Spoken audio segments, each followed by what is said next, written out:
عليكم ورحمة الله وبركاته. عيد وناكسن، كل عام وأنتم طيبين إن شاء الله. عيدكم مبارك. وحرجينا يا لمان إذنك يو فاميليين إنكو أفرتين سوى ناكسن أكو عيدين سوى ناكسن إن شاء الله.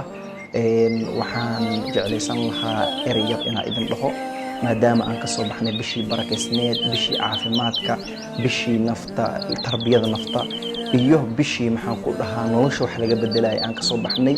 waa inaynu ahaataa sidii aan u soo tababarnay nolosheena, sidii aan isku soo barnay wanaagsanaanta, sidii aan isku soo barnay dhawaashaha ilaahay iyo cibaadada iyo quraan akhriska in la wado insha Allah. sidoo kale waa inaan la iloobin caafimaadka. waa ognahay ciidii waaye, waxaa la cunayaa xalwiyaad badan, macmacaan badan.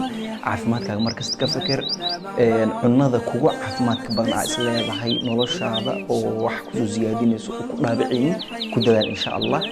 kulley ramadaanka wuxuu ahaa bil cibaado, sidoo kale ilaahay subxaanahu wa tacaala waxa waaye wuxuu noogu dhigay bil caafimaad oo jirkeena toxigii wixii sunta dhan ka baxaayeen.